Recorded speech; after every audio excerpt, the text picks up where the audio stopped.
Being 333 days in a row of milking cows. I haven't missed one. Hey dude, look at your face, eh? That is one banged up hay ring. Our situation, we get to keep them. Give them another go, give them another run. Hopefully.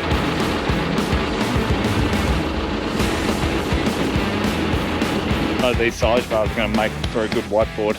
So what we did. Good morning everyone, we're back. We would be back sooner, but I have had a little bit of an issue with my SD card. Here's a pro tip, little cheat code, if you've recorded a lot of stuff and then your GoPro decides, I'm going to run a bit of an error on your SD card that you've recorded everything on, don't let that happen. Don't let that happen. So I had a couple of days worth of stuff that we would have done a while ago, but we couldn't because halfway through the day it came up with the error and wiped everything. Well, I had to wipe everything so I could get it back. Anyway, enough of my grievances. That's why it's been a bit long. So it's currently 8 o'clock and I've just got out of the house. Had breakfast with the kids, mucked around for a bit, and I haven't milked yet. We'll go feed out and then we'll bring the cows in for milking at 10 o'clock. I'll explain. But before I go down that rabbit hole, I'm going to explain what's been going on lately, because obviously I've wiped a lot of stuff that I was going to talk about. One thing that did happen about a month ago now, I didn't record it, but maybe next year I will, see if the vet's okay with it. We pre-tested. So of our 230, we're back down to 231 or something like that. We have to look at the numbers. Aha, found the numbers. So we had, I'm going to stop. We had 232 cows pre-tested and we had 29 not in calf. Now at a first glance that looks like, oh no, that's a lot. Which I guess it is a lot. But we do have a lot of heifers. I think we worked out it's a little over 70% are heifers. And heifers, so they're the first time they've calved, the first time they've been in milk. They're notoriously a little bit more challenging to get back in calf, which would, I think, over half of them were heifers that weren't in calf. In a nutshell, we've got 29, I'll say 30 cows that aren't in calf that won't calve this August. So what we're going to do, and what was the plan sort of in the back of my mind, is that we'll milk those cows through. Now I did borrow the neighbour's cows for a while because he had the same sort of thing. He had about 25, 30 that weren't in calf, so we milked them through. Some eventually dried off sooner rather than later, and some, which we only just took back a couple of days ago, so they've been milking for close to 500 days. They've obviously gone the distance. They've gone 500 days of milking, and luckily all those ones that we took back to the neighbour, which I think about 7 or 8 of them, are all in calf. So they just needed another go at it. So they'll go back to there. So it's not the end of the world. If we weren't milking, shouldn't have been on there like that. If we weren't milking over the winter, which is probably not our grand plan in the future, it would be a bit of a bugger, because we'd have to probably get rid of those cows. They're not providing any benefit to us. But in our situation, we get to keep them. Give them another go, give them another run. Hopefully they'll keep milking. If they don't, we'll cross that bridge when we come to it. On a bit more of a current little dealings, is that we have had a few rains. I think we had like a 16 mil about 10 days ago, and then just recently we had like a 6 and a 5. So we're getting close to 30 mils for the last 30 days, which is it's yeah, a lot for us at the moment. Yeah, it's sort of greened everything up. Not everything growing, but it's green, ready to go. Got a lot of areas in the rest of Australia. Well, not a lot of areas, but particularly the ones that I follow in Western Vic. It's oh, it looks dire out there. They're carving into like a desert. It's a desolate area. I honestly don't know how they're doing it. Hats off to them, because that would take a really, really strong mental position to be able to do that. Yeah, so thinking of those people in Western Vic particularly that are doing it really tough.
That is one banged up hay ring.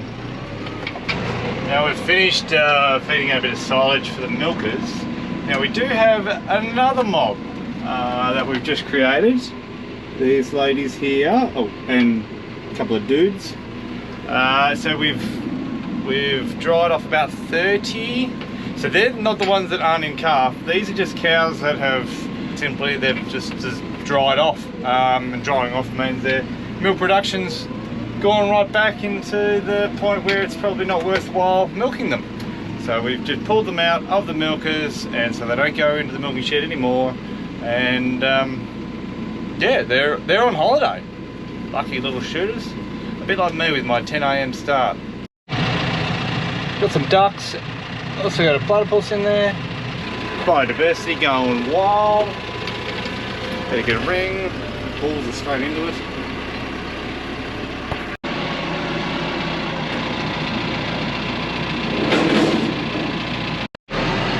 Oh no, clear off. We've got to pull the net off first. Get out of the way.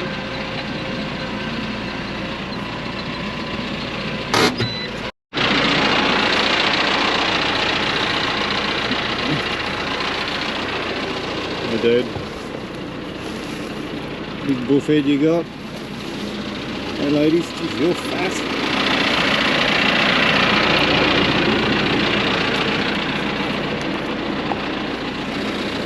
Hey dude, look at your face, eh?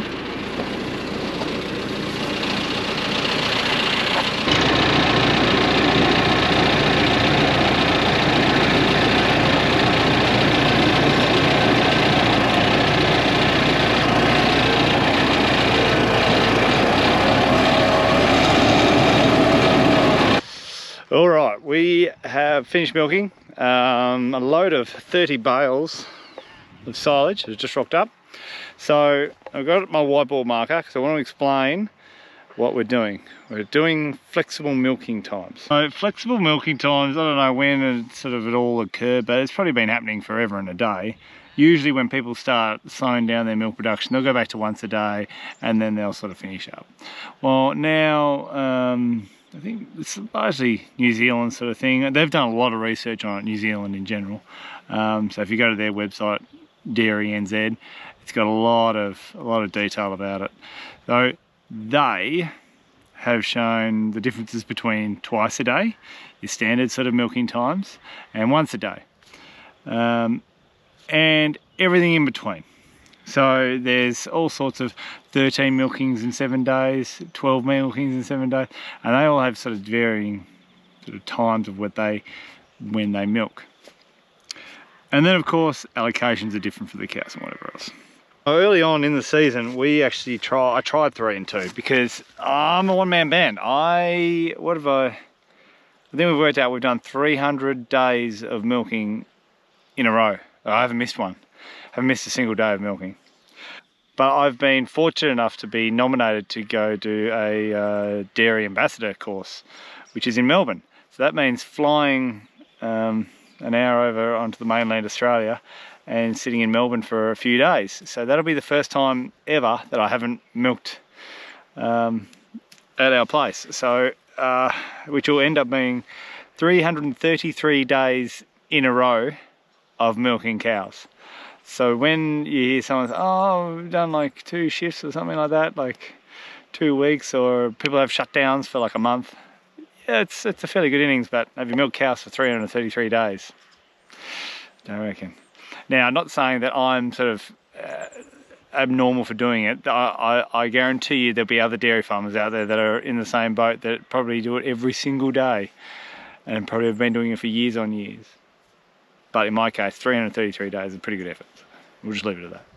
To do that many milkings, it sort of takes its toll. And I always wanted to try this flexible milking. Like, I watch a lot of the Once a Day Farmer, and I listen to a lot of podcasts of different ways of people milking cows.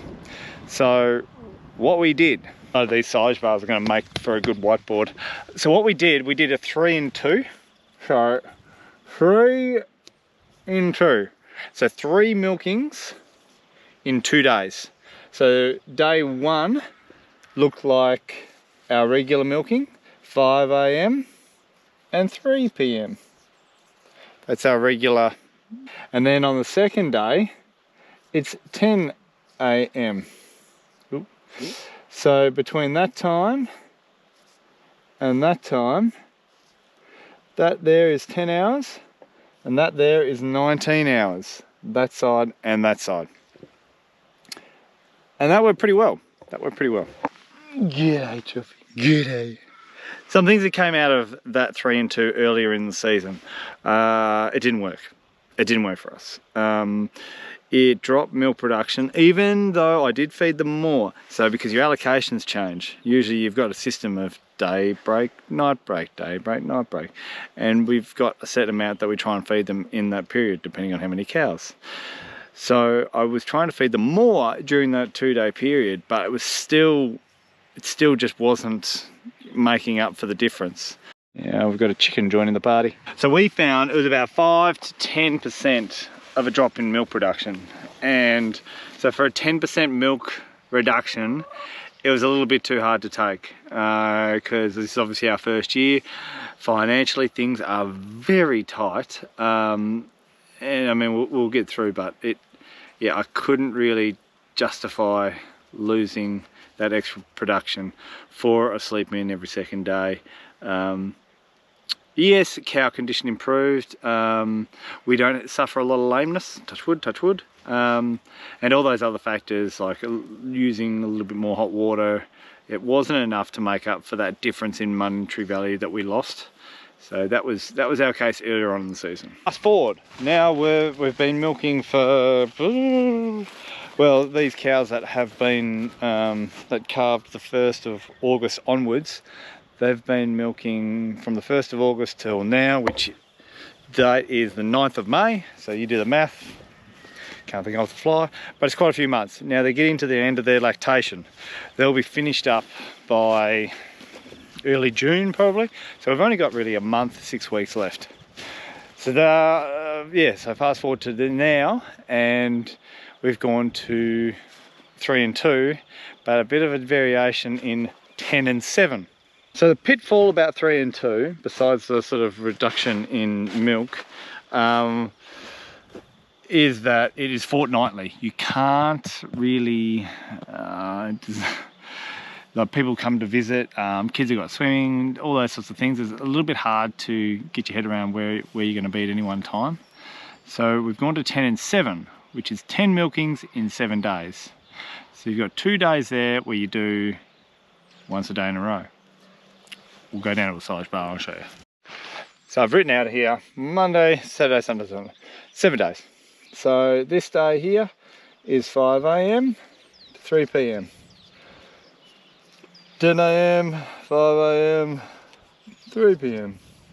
It's actually working really well as a whiteboard. Hopefully I'm writing it big enough. I don't know if I am. If I'm not, I'll put up a little thing in the display on the screen. 5 AM, 3 PM. Now this is where it changed, this Saturday, Sunday. This is sort of trying to get towards people that are probably employing a lot of staff that want their weekend. So it's a little bit weekend focused. So this Saturday will be at 10 AM, that's normal. But this Sunday will be different, and that is at 8 AM. So this period here to this period here does stretch it out a little bit. It doesn't quite get to 24 hours, so it's not considered a true once a day system, but it's pretty close.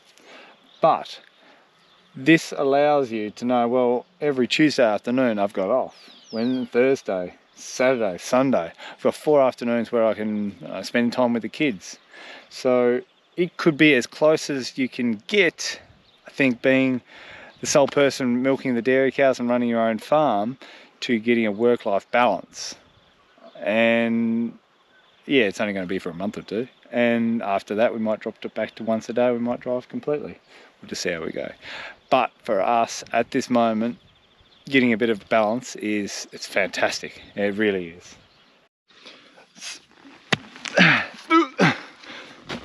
In a nutshell, it has been production has dropped a little bit, but not as much now because they're producing less anyway.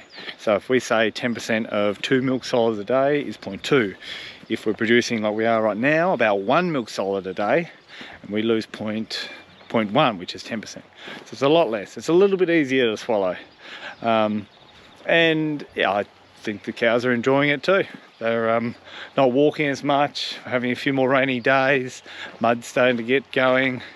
They've been walking every single day to the dairy for however many days in a row now, so I think they think it's sort of just starting to slow down and get towards the end of their season, I guess, like a footy player.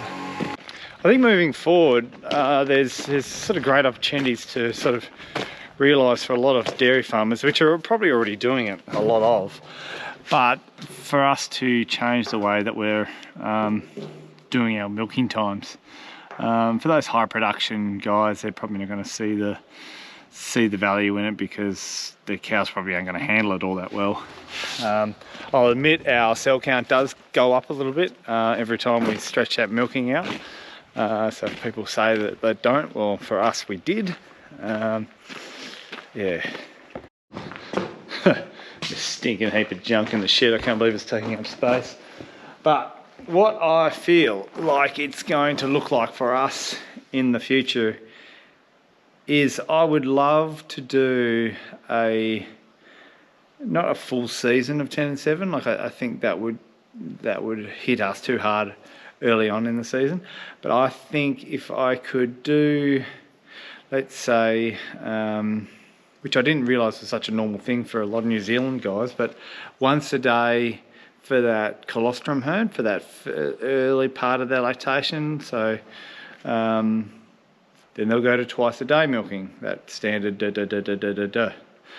So once a day, like only for a week or two, then twice a day, get into the rhythm of it all. But the colostrum herd, which will probably be a second herd, because there is a bit of a disclaimer, you can't send milk straight away into the vat. You've got to have so many milkings. I think for us, I think they suggest 8 milkings for a cow and 10 milkings for a heifer to be turfed, which is fine because we usually give it to the calves, which is great. Right, well, I had to have a short little intermission there because my Ridley rep, Lee Shoring, just popped around to say g'day, had a bit of a chat for, it seemed like about an hour. So I need to get on with feeding the calves a bale, but I just wanted to sort of round out what I was talking about before, in that I think next season with the colostrums, just do them once a day. While we have a herd of them, just milk them once a day, and then we'll go on to twice a day through majority of the season, and maybe look at sort of moving back to 10 and 7, 3 and 2, or like maybe halfway through the season. Try and bring it forward a little bit to just try and get that balance right. After talking to Lee from Ridley's, he was sort of just suggesting that we probably just need to feed them so much more beyond more, and then that way we probably wouldn't see the drop that we did see this year. And I could probably reason with that because we didn't have as good a season as maybe what we'd hoped for. So hey, let's we'll try it again, because I think if I can just do like half a year twice a day and the other half at 3 and 2 or 10 and 7, that sounds pretty sustainable, and yeah, near enough as good as we could probably get to having a good work-life balance. So let's see. It's the beauty about it. Like, if it doesn't work, we can just go back to twice a day. But rounding up that video, it was a lot of me sitting around talking at you. Sorry about that, but I just felt like I wanted to explain that well about what we've been doing, and flexible milking and drying off and empty cows. Hoo-ha, hoo-ha. So just going to jump in the tractor now, go feed some cows and get that all done. But in the meantime, that was a bit of a fail there. I was supposed to hold that hand there and look pretty cool. Thank you guys for watching, appreciate it, and we'll see you again next time. Bye.